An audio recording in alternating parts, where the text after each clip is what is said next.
안녕하세요. 동경드림교회 김종선 목사입니다. 오늘은 에베소서 강의 네 번째 시간 함께 하도록 하겠습니다.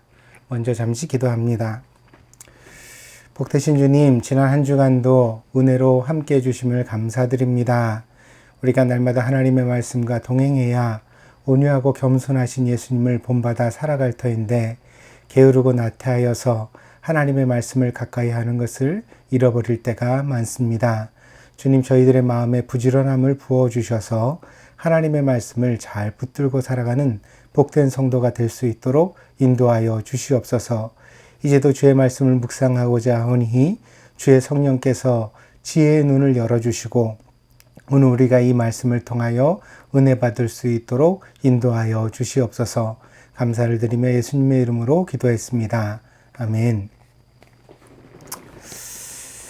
오늘은 본문을 좀 짧게 가겠습니다. 이번 주간에 제가 사경에 나갈 일이 있어서 그래서 조금 짧은 본문을 가지고서 묵상 함께 나눠보고자 합니다. 오늘 함께 나눌 본문은 에베소서 1장 20절에서 23절입니다. 봉독하겠습니다.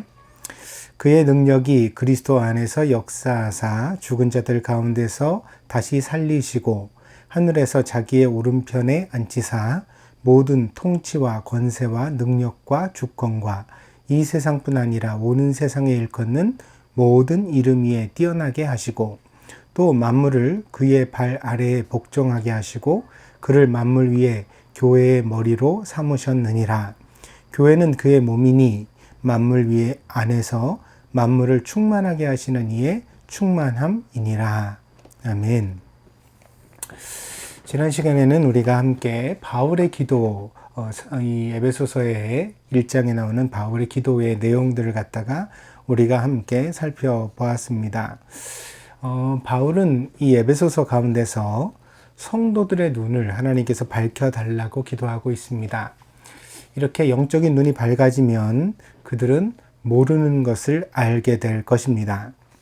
그래서 이 눈을 연다는 것과 안다는 것이 이 에베소서 1장 본문 가운데서는 거의 같은 의미로 쓰여진 것을 우리가 볼 수 있습니다. 특별히 유대인에게 있어 안다는 것은 단순한 지식이 아니라 깊이 무언가를 경험한다는 의미이고 때문에 그 경험을 통해 나타나는 변화된 행동까지 담보하고 있다는 말씀을 드렸습니다. 그래서 어떤 사람이 안다고 하면서도 그의 어떤 행동이 변화되지 않고 생각이 변화되지 않는다면 그것은 유대인의 인식 속에서는 아는 것이 아니다. 아직도 모르는 것이다. 충분히 알게 되면 결국 우리의 어떤 내적인 생각과 밖으로 드러나는 행동까지도 변화받을 수 있다고 생각을 했습니다. 이런 어떤 철학의 바탕이 있기 때문에 이 히브리인들이, 유대인들이 특별히 지혜와 지식을 굉장히 숭상하고 중요하게 여기는 그런 전통을 가져왔다고 말할 수 있겠습니다. 그렇다면 사도 바울은 성도들의 영적인 눈이 밝아져서 결국 무엇을 알기를 원했는가? 그 내용이 이제 지난 시간에 우리가 함께 나눴던 것입니다. 첫째로 부르심의 소망을 알기를 원했습니다. 그리고 두 번째로 기업의 영광의 풍성함을 알기를 원했습니다. 그리고 세 번째로 하나님의 능력의 지극히 크심을 알기를 원했습니다. 이 세 가지 각각의 내용이 무엇인지는 이제 지난 시간에 강의를 드렸으니까요. 혹여 좀 아직도 잘 모르는 분이 있다면 지난번 강의를 여러분 한번 참조해서 한 번 더 보시도록 권해드리겠습니다. 근데 이 세 가지 중에서 가장 중점이 되는 것은 마지막 것입니다. 그러니까 하나님의 능력의 지극히 크심. 그것이 이제 사도 바울이 성도들에게 있어서 굉장히 강조하고 싶은 그런 꼭 알아야만 하는 영적인 지혜입니다. 그래서 이것을 이제 이유로 계속 설명해 가게 되거든요. 하나님이 얼마나 능력이 크신 분인가, 그리고 그 능력을 통하여 우리에게 어떤 일을 행하셨는가, 이제 그것을 사도 바울이 성도들에게 설명을 해가면서 알게 하기를 원하고 있습니다. 그래서 이후로 이어지는 내용의 중심이 바로 하나님의 능력이 된다는 것을 우리가 먼저 생각해 두고요. 그리고 이 능력을 통하여서 이제 오늘 본문, 그러니까 20절에서 23절까지의 내용 이제 이어지는데, 여기서 이제 중심적인 주제는 교회입니다. 그러니까 하나님의 능력이 첫 번째로 행하신 일, 그것은 무엇이냐면 바로 우리들에게 교회를 세우시고 또 교회를 통하여 어떤 역사를 이루어 가신다는 거죠. 그래서 교회가 어떻게 생기고 무엇을 위해 존재하는지를 이 본문을 통하여 사도 바울은 에베소 교인들에게 설명하기를 원했습니다. 그럼 이제 오늘 본문을 하나하나 이제 강의해 가도록 하겠습니다. 20절 처음에 보면 그의 능력이라고 했습니다. 이 그의 능력에서 여기 그는 누구죠? 이것은 하나님이십니다. 그래서 이제 그의 능력이라고 말할 때 여기서 이것은 하나님의 능력이 이렇게 우리가 이제 해석을 하면 되겠고요. 그 다음에 뭐라 그랬냐면 그리스도 안에서 역사하사 그랬습니다. 이 그리스도 안에서라는 본문은 사도 바울의 서신에서 매우 익숙한 본문입니다. 그래서 이것을 이제 히라버로 헬라어로는 엔 크리스토라고 제가 설명을 드린 적도 있는데, 이 그리스도 안에라는 말은 사도 바울이 굉장히 관용적으로 자주 사용하는 언어이거든요.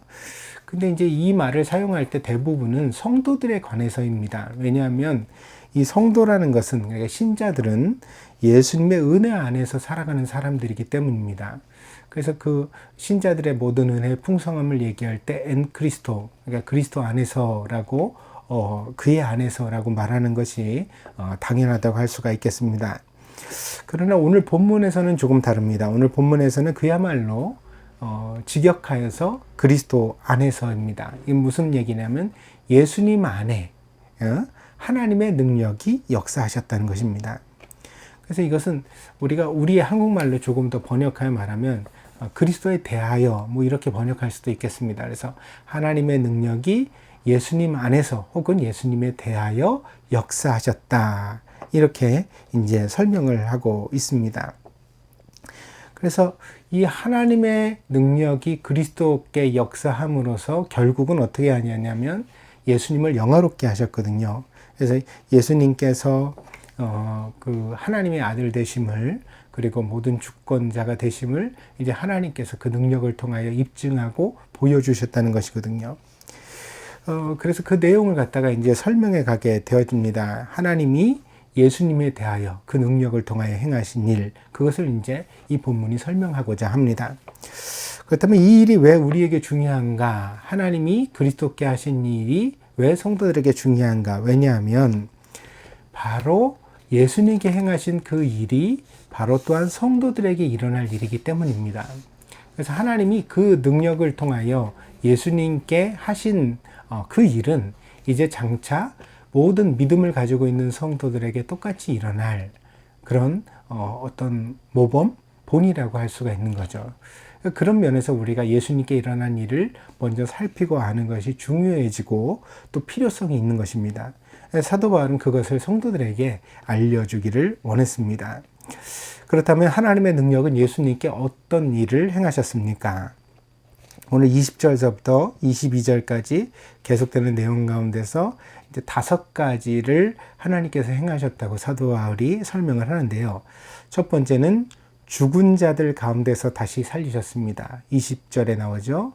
그리고 또 20절 하반절에 보면 두 번째로 하늘에서 자기의 오른편에 앉히셨습니다. 누구를요? 예수님을 누구 오른편에? 하나님의 오른편에 앉히셨습니다. 그리고 세 번째는요, 모든 이름 위에 뛰어나게 하셨습니다. 여기서 이제 이름이라는 것은 어떤 권세의 원천, 권세를 의미하는 그런 상징하는 이름들입니다. 그래서 그 모든 이름 위에 뛰어나게 하셨다는 것은 결국 예수님을 가장 이제 권세 있게 하셨다, 그런 의미가 되어지고요. 이게 21절 나오고요. 그 다음에 네 번째는 만물을 그 발 아래 복종하게 하셨습니다. 22절 나오죠. 그 다음에 다섯 번째는 22절 하반절에 교회의 머리로 삼으셨습니다. 누가요? 누구를요? 하나님께서 그리스도를 교회의 머리로 삼으셨습니다. 예수님이 자신이 원해서 된 것이 아니라 이 모든 것들은 하나님이 하나님의 능력으로 그리스도 안에서 역사하셔서 그리스도에게 행하신 일입니다. 그러니까 하나님 행사라는 거죠. 그것을 이제 사도 바울이 강조하고 있습니다. 그래서 이제 신적 권위를 기원을 가지고 있다. 하나님이 그리스도에 대하여 이와 같은 일을 행하셨다. 우리가 이해할 수 있겠습니다. 그렇다면 이제 하나씩 한번 살펴봅시다. 20절에 보면 죽은 자들 가운데서 다시 살리셨다 그랬는데요. 이것은 이제 무엇을 말하냐면 부활을 의미합니다. 부활은 기독교 신앙의 근간입니다. 죽음은 죄로 말미암아 세상에 들어왔고 또 왕 노릇하게 되었습니다. 죽음이란 것은 결국 무엇이냐는 생명의 종말이죠. 살아있는 것이 끝나는 것입니다. 때문에 살아있는 존재에게 있어서 가장 두렵고 어떤 무서운 공포의 대상이 바로 죽음이 되어집니다. 그래서 이 사망이라는 것은 아무도 꺾을 수 없는 가장 큰 권세였죠. 그래서 그 어떤 빈부귀천을 막론하고 사람은 누구나 어때요? 죽음 앞에서 공포에 떠는 그런 존재가 돼버리고 말았습니다. 그런데 오늘 이제 사도 바울이 본문을 통해 이야기하는 것은 그리스도께서 죽음의 권세를 이기셨다. 그리고 그리스도께서 죽음의 권세를 이기신 것은 하나님께서 그의 능력으로 그렇게 행하신 것이다. 하나님의 의지라는 거죠. 그리고 여기서 또 한 가지 나가면 무엇이죠? 제가 앞에서 뭐라고 말씀드렸어요? 그리스도께 하나님께서 이 일을 행하신 것은 장차 성도들에게 나타날 일에 모범으로 일을 행하셨다는 거죠. 그래서 모든 신자, 믿는 사람들도 예수님 안에서 이 죽음의 권세를 이기게 될 것인데, 그런데 그것은 어떻게 그렇게 할 수 있느냐? 하나님의 능력으로 그렇게 되어지는 것이다. 이렇게 이제 사도 바울이 에베소 교인들에게 설명하고 있는 것입니다. 두 번째로 하나님이 그의 능력으로 그리스도께 행하신 일은 승천하시고 하늘의 보좌에 앉게 하신 것입니다. 그래서 그리스도는 지금 어디 계시죠? 지금 현재 어디에 계시죠? 우리 마음에 계시다 이렇게 얘기할 수도 있는데 그것은 이제 성령으로 그렇게 임재하시는 거죠. 그러나 성경적으로 이제 그리스도의 현재의 자리는 하나님의 우편이라고 이렇게 되어져 있습니다.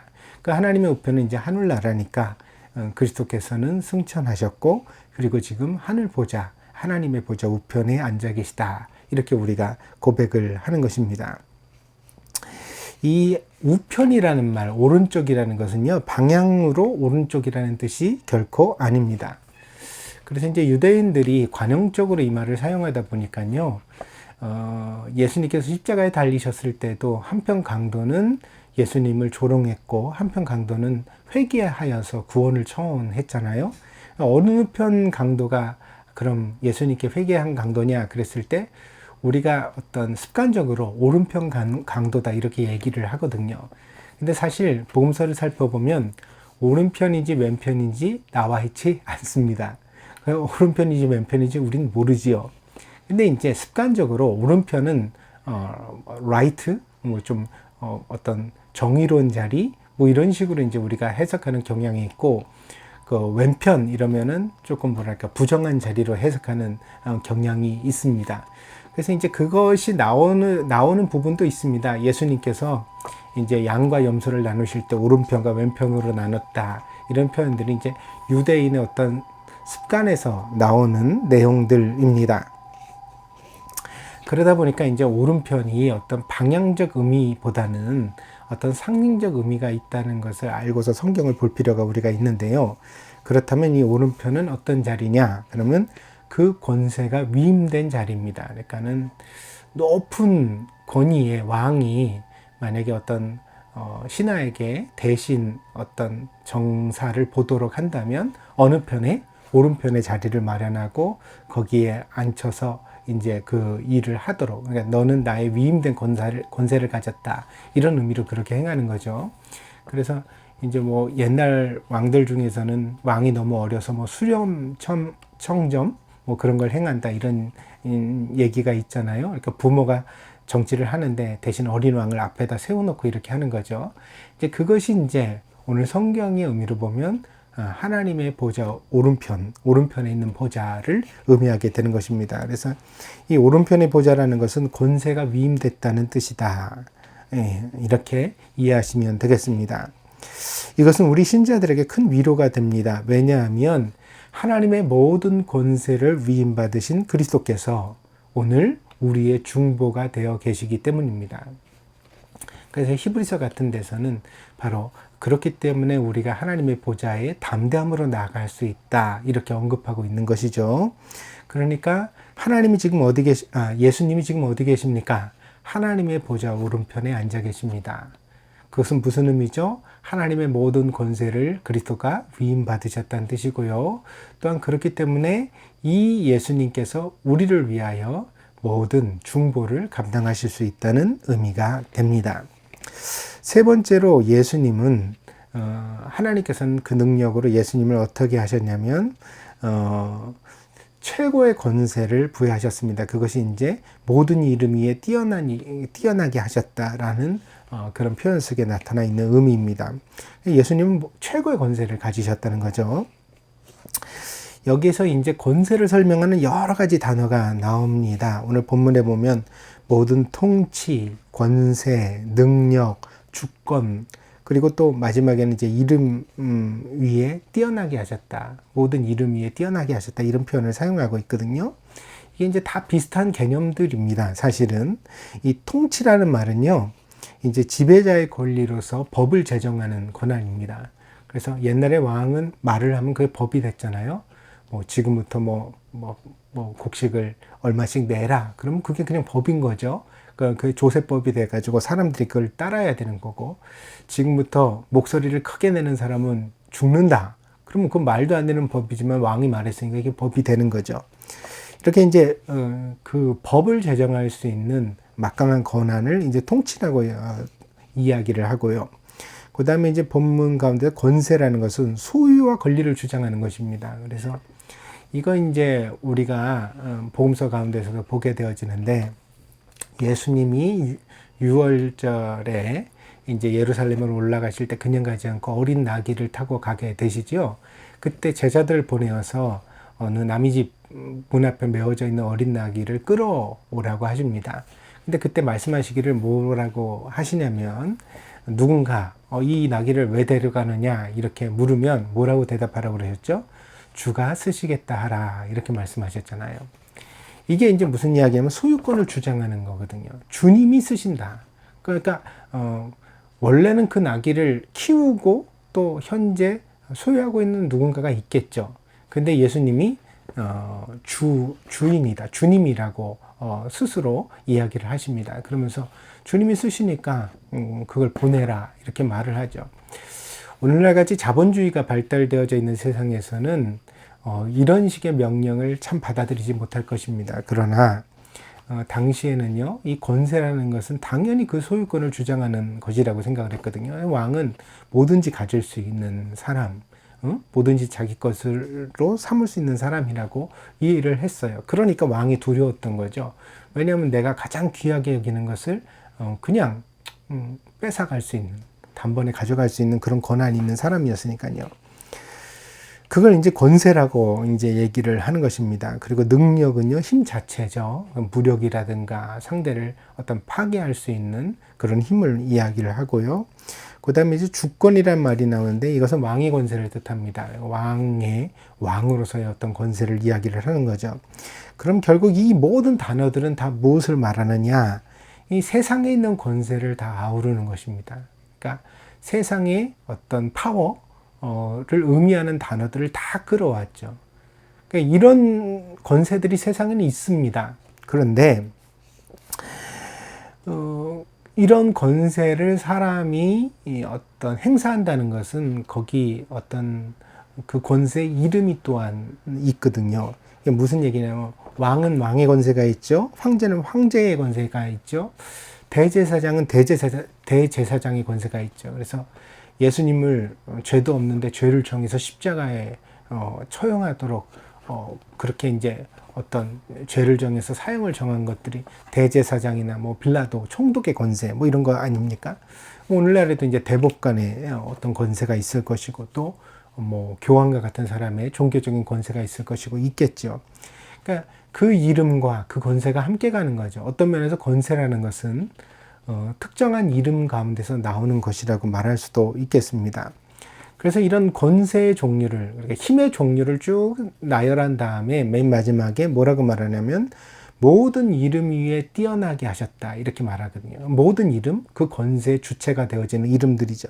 근데 그런 이름들조차 어때요? 예수님 앞에 예수님보다 못하게 하셨다는 것입니다. 누가요? 하나님께서 하나님의 능력으로 그와 같이 행하셨다는 것입니다. 그래서 세상의 사람들은 권세를 얻기 위하여 분투하며 살아갑니다. 그런데 그 모든 이름이 결국에는 그리스도의 발 아래 굴복하게 된 것입니다. 하나님께서 그의 능력으로 예수님에게 그와 같은 일을 행하셨습니다. 네 번째로 하나님이 그의 능력으로 그리스도께 하신 일은 만물을 그리스도께 복종하게 하십니다. 이 모든 이름 위에 뛰어난 이름이라는 것은요, 결국 사람의 세상 가운데서의 영광이거든요. 그러니까 이 이름을 가지는 건 결국 이런 권세의 이름을 특별히 가지는 것은 사람이잖아요. 그러니까 사람이 세상을 만들고 그 세상의 어떤 구조와 법칙 속에서 어떤 사람에게 이제 권한을 주는 거죠. 요즘 이제 대한민국도 대통령 선거철이 되었고 또 일본에서도 수상선거를 목전에 두고 있습니다. 그러다 보니까 막 선거에 임하는 사람들의 치열한 다툼이 우리 눈에 보여지는데요. 막 입술이 부르트면서 혹은 악수를 너무 많이 해가지고 손에 어떤 인대가 막 늘어나는 그런 지경까지 이르면서 그렇게 막 열심히 선거 캠페인을 하는 걸 보면, 그러고도 대통령이 되면 욕만 먹잖아요. 이렇게 해도 저렇게 해도, 이렇게 하면 저쪽에서 욕먹고 저렇게 하면 이쪽에서 욕먹고 뭐 양쪽으로 이렇게 욕만 먹죠. 그런데도 불구하고 뭘 그렇게 되고 싶을까, 저걸 뭘 하고 싶을까, 이런 생각이 들기도 합니다. 근데 사실 대통령이라는 그 이름 뒤에 혹은 수상이라는 이름 뒤에는 막강한 권세가 따라오기 때문이죠. 사람들은 그 권세를 가지는 것을 인생의 성공으로 여깁니다. 그러다 보니까 우리가 이제 그것을 얻으려고 그렇게 분투하면서 살아가는 거죠. 이것이 인간 세계에, 사람이 살아가는 세상에 어떤 질서, 그리고 어떤 인간의 실존의 모습이라고 할 수가 있겠습니다. 우리는 그렇게 나대기를 좋아하고 또 인정받기를 원하고, 그죠? 누군가에게 중요한 존재가 되려고 하는 것에 우리 인생의 어떤 목적을 두는 경향이 있습니다.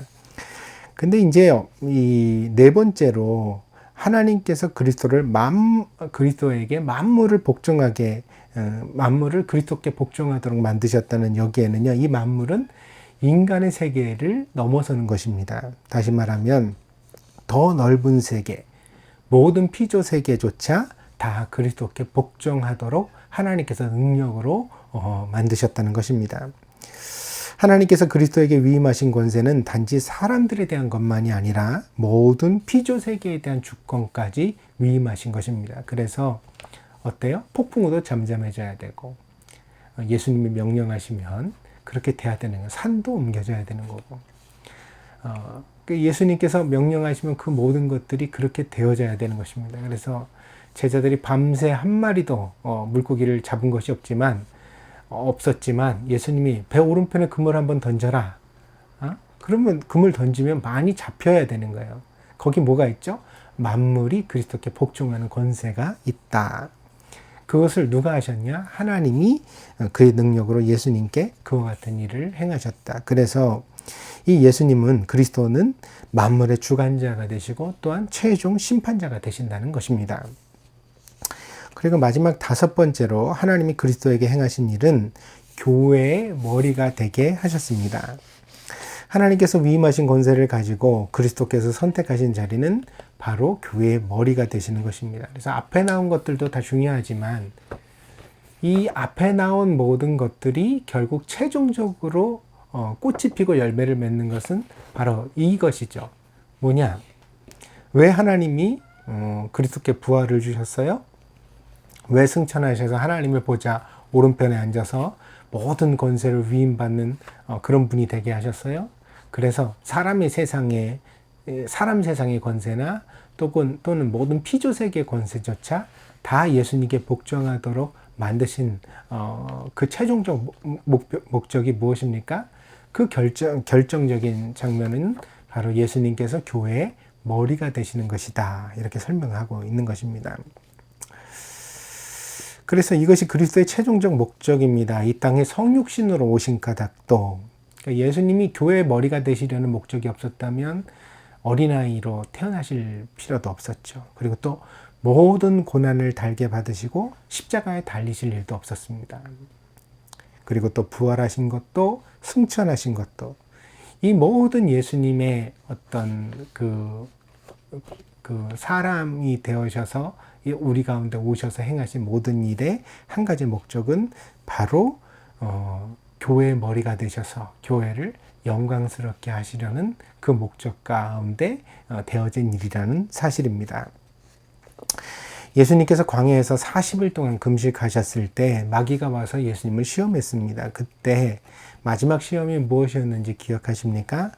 예수님을 높은 산으로 끌어가서 세상의 모든 영광, 영화를 보여주고 그리고 예수님께 유혹하기를 자신에게 절하면 이 모든 것을 그냥 주겠다고 말했습니다. 그러나 예수님은 마귀에게 하나님의 말씀으로 물리치셨습니다. 마태복음 4장 8절에서 11절입니다. 마귀가 또 그를 데리고 지극히 높은 산으로 가서 천하 만국과 그 영광을 보여 이르되 만일 내게 엎드려 경배하면 이 모든 것을 내게 주리라. 이 예수께서 말씀하시되 사단아 물러가라. 기록되었으되 주 너의 하나님께 경배하고 다만 그를 섬기라 하였느니라. 이에 마귀는 예수를 떠나고 천사들이 나와서 수종드니라. 아멘. 세상의 영광은 결국 세상의 권세를 통하여 주어지는 것입니다. 그 권세를 탐하는 욕망을 마귀는 자기의 것으로 사용하고 있습니다. 그래서 사람들이 권세를 얻기 위하여서 막 욕망의 노예가 되는 거죠. 그러다 보니까 이제 타락을 하게 되고 양심을 속이게 되고 하나님의 법도를 거슬려서 하나님의 말씀을 거역하는 것을 마다하지 않게 되는 거죠. 그러다 보니까 이제 이 욕망이 인생을 파괴합니다. 그러니까 더 많이 사실 황금을 가지려는 것도 권세를 가지려는 것 아니에요? 그 황금이 우리에게 권세를 결국 주니까요. 그래서 더 많은 권세를 손에 넣으려고 하는 이 욕망이 너무 세다 보니까 심지어는 자기 자신조차도 파괴하는 게 인간이라는 것입니다. 그러나 그리스도는 그 모든 세상의 권세보다 하나님께 순종하는 것을 더 귀하게 여기셨고 그런 믿음의 순종을 통하여 하나님께 인정을 받으셨습니다. 그리스도는 지금도 세상의 왕이 되는 것보다 조그만 교회의 머리가 되시는 것을 더 기뻐하시는 분이십니다. 그래서 우리 예수님은 태어나실 때도 베들레헴의 말구육간에 태어나셨지만 지금 다시 이 세상에 오신다고 하더라도 어떤 권세 있는 사람, 부자의 가정에 오시기보다도 어때요? 소박한 우리들의 어떤 삶의 현장에 찾아오시기를 원하시고 그리고 무엇보다도 교회 머리가 되기를 원하실 것이라는 거죠. 그래서 우리 동경드림교회 같이 조그만 교회에 예수님께서 오셔서 말씀을 전하시고 하나님의 나라를 선포하시는 것을 가장 귀히 여기실 것이라는 사실입니다. 때문에 교회는 그 외형과 상관없이 그 내면에 빛나는 영광을 깨달아야만 하고 그리스도의 뜻에 순종하는 것을 더욱더 진력해 가야만 합니다. 그러니까 예수님이 이처럼 교회를 사랑하셨는데 그리고 이처럼 교회를 귀히 여기시는데 우리가 좀 사람의 숫자가 적다고 외형적으로 가지고 있는 어떤 금력이 작다고 해서 스스로 초라하게 여겨서는 안 되겠다는 거죠. 그러니까 우리 안에 있는 믿음이 정말 크고 귀한 것이구나. 그걸 이제 우리가 깨달아서 예배를 모일 때마다 정말 감사하고 하나님 앞에 찬양을 돌리고 그리고 미약한 힘이지만 최선을 다해서 그러면 머리 대신 그리스도의 뜻을 우리가 어떻게 현실 가운데 실천할 것인가를 고민해 가야 한다는 거죠. 그것이 어떤 교회의 모습이라는 거예요. 그걸 오늘 사도 바울이 에베소 교인들에게 설교하기를 원한 것입니다. 바울은 결론적으로 그리스도와 교회의 관계를 설명해 가고 있습니다. 그리스도는 머리가 되시고 교회는 그리스도의 몸이 된다는 것입니다. 때문에 그리스도가 모든 만물을 복종케 하고 또 다스리는 분이라면 교회 역시 그런 권세와 영광을 함께 가지고 있음을 깨달아야만 합니다. 여기서 우리가 주목할 것은 그리스도의 권세가 과연 어떤 것이냐는 것입니다. 그러니까 우리가 이 권세라고 말하면은 다소 좀 오해된 시각이 있거든요. 그 왜냐하면 이 세상에서 권세를 가진다는 것은 굉장히 파괴적인 힘이기 때문입니다. 그래서 이제 성경을 보면 사무엘 선지자가 이스라엘 백성들이 왕을 구할 때 안 된다. 하나님이 왕이신데 무슨 너희가 또 왕을 구하냐 이렇게 거절을 하다가 결국 나중에는 이제 너무 간절히 구하니까 왕을 주잖아요. 그 왕을 이제 세워주겠다고 허락을 합니다. 사사로서. 그러면서 이제 사무엘 선지자가 백성들에게 말하기를 야 왕이 세워지면 좋을 줄 아냐? 너희들 자식들을 마음대로 끌어갈 것이고 또 너희들 소유도 마음대로 가져갈 것이고 또 사람들을 동원해서 자기가 하고 싶은 일을 할 것이고 뭐 이런 일이 있을 거다. 이렇게 이제 얘기를 합니다. 그래도 좋다고 그랬죠. 왕을 가지고 싶은 그 왕 아래에서 자신들도 신하가 되어서 어떤 호가호위하면서 권세를 누리고 싶은 욕망 때문에 이스라엘 백성들이 그렇게 간절히 왕을 구했습니다. 근데 여기서 사무엘 선지자가 말하는 바가 맞거든요. 그냥 권세, 세상의 권세라는 것은 파괴적 본성을 가지고 있습니다. 그래서 권세가 꼭 좋은 일만 해주지는 않습니다. 우리는 어떤 대통령이라든가 국회의원이라든가 장관이라든가 이런 사람들을 우리가 잘 뽑아서 권세를 주면 우리에게 매우 유익한 일만 해줄 것이라고 기대하지만 사실 누군가를 유익하게 한다는 것은 누군가에게 손해가 될 수 있는 일이거든요. 그러니까 모든 사람에게 칭찬을 들을 수 있는 권세는 세상에 없다는 것입니다. 그래서 이 세상의 권세라는 것은 어떤 파괴적 일면을 가지고 있어요. 이번에 이제 대통령 선거에 나온 이재명 씨가 경기도지사로 있으면서 경기도 일원의 계곡에 굉장히 무단으로 시설을 많이 설치하고서 그 놀러 오는 사람들에게 자리세를 받았던 그런 지역의 상인들에게 아주 철퇴를 가했죠. 그래가지고 공권력으로 그 모든 시설들을 다 걷어내고 계곡을 깨끗이 정비해서 모든 시민들이 공짜로 그 구교림에 가가지고 어떤 바캉스를 즐길 수 있도록 그렇게 정비하는 일을 했습니다. 많은 사람들이 박수를 쳤습니다. 진작 그랬어야지 이게 뭐냐.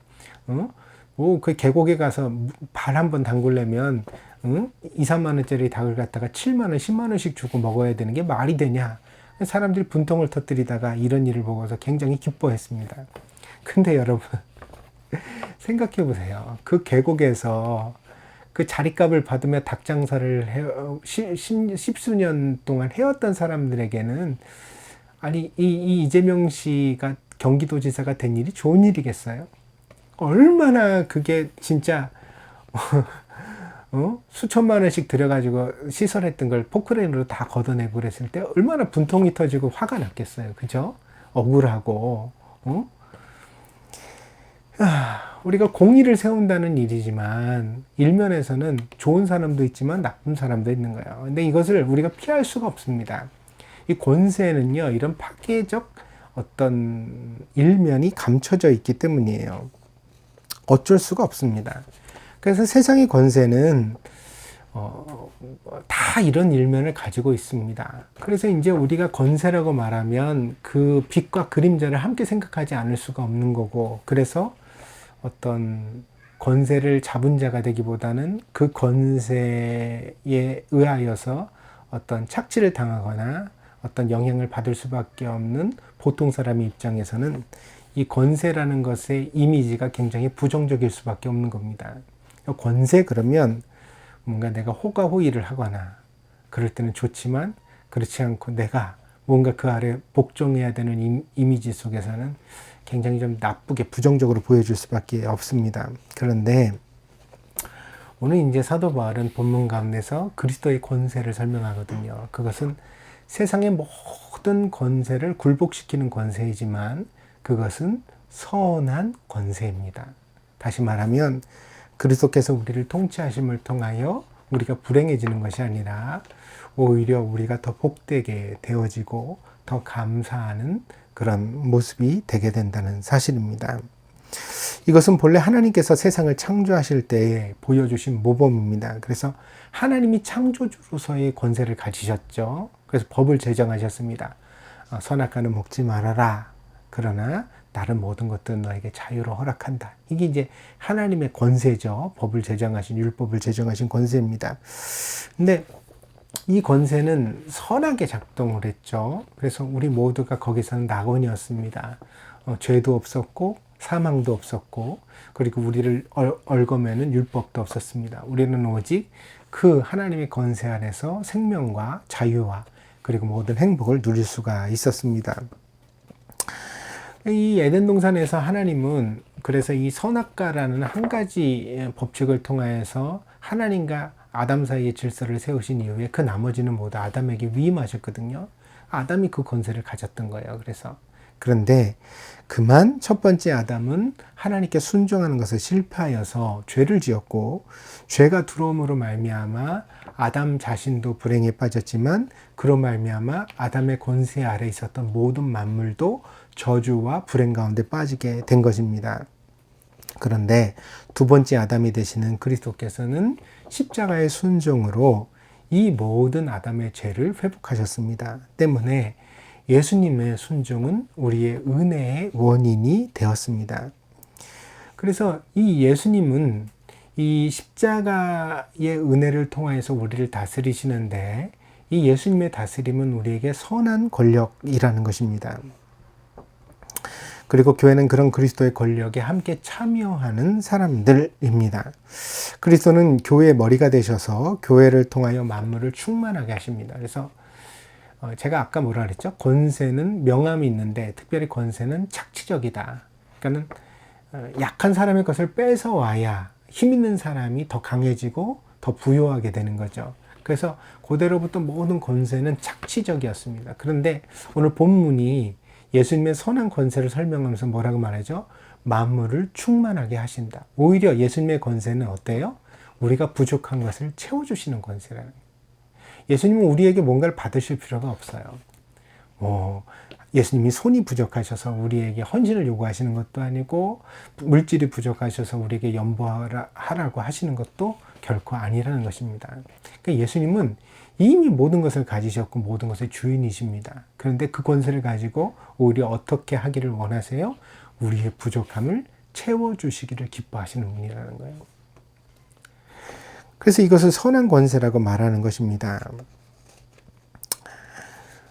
그리고 이 선한 예수님의 권세가 머리 되시는 그리스도를 통하여 몸된 모든 성도들에게 또한 위임된 것입니다. 그래서 이 죄인 하나가 회개하는 것이 한 사람의 신상의 문제가 아니라 그가 사람이라는 존귀한 이름을 통하여 대표하는 모든 만물에게 영향을 미치는 문제라는 사실을 우리는 깨달아야만 합니다. 여러분 한번 주변을 한번 살펴보십시오. 삐뚤어지거나 그릇된 사람이 하나 있으면 그 주변에 많은 사람들이 고통받지 않습니까? 반대로 온전하고 선한 사람이 하나 있으면 그 주변에 많은 사람들이 혜택을 입고 위로를 얻습니다. 그러나 이런 사람의 선함은 사람에게만 국한되어 나타나는 것이 아닙니다. 그러니까 예의 바르고 친절하고 좋은 사람은 사람에게만 그러고, 고양이나 개를 보면 막 발로 차버리고 학대하고 그럴까요? 화분에 보면 꽃은 다 꺾어버리고 막 발로 짓밟아버리고 이럴까요? 그러면서 사람에게만 친절한 그런 인격이 있을 리가 없잖아요. 그러니까 한 사람이 회개하고 회복된다는 것은 사람의 관계 속에 선한 영향을 미치는 것이기도 하지만, 모든 만물, 그 사람이 살아가는 하나님께서 허락하신 환경이라는 게 있다는 거예요. 사람은 땅, 발로 밟고 살아가는 땅, 그가 살아가는 모든 공기 중에 세상이 있다는 거죠. 근데 그 세상에 사람이 끊임없이 영향을 미칩니다. 그래서 사람의 회복은 모든 만물의 시작의 관건이 되는 것입니다. 그래서 사람의 삶은 하나님께서 허락하신 세상, 곧 이 자연과 깊이 연관되어져 있다는 사실을 우리가 기억해야 합니다. 오늘날 지구가 파괴되고 기후재앙의 공포를 느끼는 지경에 이르게 된 것은 자연과 잘 교감하지 못하고 일방적으로 착취를 일삼는 이 사람의 망가짐의 그 원인이 있다. 사람이 망가지니까 지구도 망가지게 된 거예요. 그럼 이 지구를 고치려면 어떻게 해야 돼요? 쓰레기 안 버리고 어떻게, 그러니까 쓰레기만 안 버리는 사람을 어떻게 만드냐고요. 사람이란 그런 존재가 아니죠. 그러니까 쓰레기를 그렇게 안 버릴 만큼 우리 안에 어떤 자연을 생각하고 다른 사람을 배려하고 이런 마음이 회복되면 그 선함은 범사에 나타나게 되는 거예요. 그러니까 근본적으로 사람이 고쳐져야만 망가진 세상에 희망이 생겨나게 된다는 것입니다. 결국 오늘날 세상이 망가지는 것은 사람의 탐욕의 그 원인이 있습니다. 결국 만물이 사람의 탐욕에 어떤 희생을 당하고 있는 것입니다. 이것을 뒤집어 말하면 사람이 하나님의 마음을 회복하고 자연과 교감할 수 있게 될 때 이 세상을 다시 낙원과 같이 만들 수 있다는 것입니다. 그래서 성경은 하나님의 나라를 묘사할 때 어떻게 말했죠? 사람과 사람이 서로 사이좋게 지내는 세상이다 이렇게 노래한 것이 아니라 뭐라고 말했냐면 사자들과 어린 양이 뛰어놀고 독사와 아이들이 평화롭게 지내는 곳, 그것이 하나님의 나라다 이렇게 말합니다. 결국 에덴 동산이라는 것은요, 어떤 잃어버린 땅이 아니라는 것이에요. 그래서 뭐 요즘 다큐멘터리가 나오는데 보니까 뭐 이라크 어느 지역이 에덴 동산이었을 것이다. 뭐 어떤 티벳 산중에 에덴 동산이 있을 것이다 이렇게 말하는데 틀린 생각입니다. 왜냐하면요, 아무리 자연적으로 완성되어져 있는, 그러니까 정말 가장 아름다운 어떤 그런 환경과 조건을 갖추고 있는 그 자연 환경을 사람에게 준다 할지라도 거기 망나니 사람 몇 명만 풀어놓으면 망가지는 거 순식간이거든요. 그러니까 여러분 관광지 한번 보세요. 옛날 사람들이 잘 찾지 않던 그런 어떤 자연경관 속에 그냥 금빛 모래에 물이 맑고 모든 생물들이 이렇게 풍성하던 그런 곳이 관광지로 개발되고 나면 어떻게 돼요? 쓰레기 더미에 그냥 사람이 발 디딜 수 없는 곳으로 망가지고 말잖아요. 결국 낙원을 만드는 것은 사람의 내면에 그 원인이 있어요. 해답이 있는 거예요. 사람이 회복돼야 에덴 동산이 회복되는 것입니다. 그 장소적 회복이 아니라 은혜를 통한 우리의 마음의 내면의 회복이 보다 더 근본적이다. 그런 면에서 이 망가진 사람은 그럼 어떻게 회복시킬 수 있느냐 그럴 때 그것이 바로 교회라는 것의 사명이라는 거죠. 그래서 그리스도가 교회의 머리가 되신 것은 사람을 고치시고 고침받은 사람을 통하여 만물을 충만하게 하시려는 목적 가운데서 하신 것이라는 거예요. 우리가 그런 어떤 그리스도의 비전 가운데서 부름을 받은 성도라는 것입니다. 그것이 사도 바울이 에베소 교인들에게 설명하기를 원했던 신앙의 내용입니다. 그런 의미에서 교회는 세상의 희망입니다. 여기서 세상은 단지 인간의 세계가 아니라 모든 피조 세계를 아우르는 세계입니다. 우리는 그것을 희망하지만 그러나 우리가 노력한다고 이루어지지는 않을 것입니다. 그래서 우리는 결국 유토피아를 만들 수 없을 것입니다. 아무리 AI 지능, 인공지능이 로봇을 만들고 아무리 곡식이 자라나는 농장을 빌딩에다 만들고 태양열을 이용하고 뭐를 하고 노력은 해보겠지만 그러나 우리의 노력을 통하여 유토피아가 만들어지지는 못할 것입니다. 너무 비관적이라고요? 그게 아닙니다. 왜냐하면요, 이 에덴 동산이라는 것은 본래 사람이 만들어낸 세계가 아니라 어때요? 하나님이 사람에게 선물하신 세계예요. 그래서 결국 낙원이 오기는 올 터인데 그 낙원은 어때야 돼요? 하나님이 우리에게 주셔야 됩니다. 하늘로부터 임하는 새 예루살렘을 기다리는 것이 기독교 신앙입니다. 다만 그 새 예루살렘을 기다리는 과정 속에 우리도 어때요? 소망하기 때문에 거기에 맞는 삶을 살아가려고 노력하는 것 뿐입니다. 그래서 우리가 노력한다고 낙원이 이루어지지는 않겠지만 그러나 우리는 낙원의 시민으로서 하나님이 우리를 거기 부르셨으니까 거기에 맞게 살아가려고 우리의 삶을 바꿔가려고 노력할 뿐입니다. 그 나라는 그리스도께서 왕으로 오시는 날에 우리 가운데 임할 것이며 우리는 그 나라에서 그리스도와 함께 선한 권력을 행사하게 될 것입니다. 그래서 성도가 그러면 이 땅 다 없어질 거니까 불로 다 심판받고 없어질 거니까 내가 쓰레기 마음대로 버리고 내 마음대로 살아도 되는 거 아니냐. 이게 얼마나 그러니까 천박한 생각이에요. 그렇지 않죠. 우리를 그리스도와 똑같은 권세, 똑같은 영광 가운데 우리를 부르셨으니까 우리가 장차 낙원에서 살게 될까. 근데 예수님은 어떤 분이죠? 모든 만물을 사랑으로 다스리시고 충만하게 하시는 분이야. 우리는 그분을 머리로 삼은 성도들이야. 우리는 어떻게 살아야 돼요? 예수님처럼 살아야 돼요. 그래서 우리도 그렇게 만물을 충만하게 하는 존재가 되려고 노력하는 삶을 살아가는 것, 그것이 바로 성도의 삶이라고 말할 수가 있는 것입니다. 그래서 이 하나님의 자녀들이 손을 뻗는 곳마다 생명은 회복되고 은혜가 풍성하게 되는 그런 영향력이 나타나게 되는 것입니다.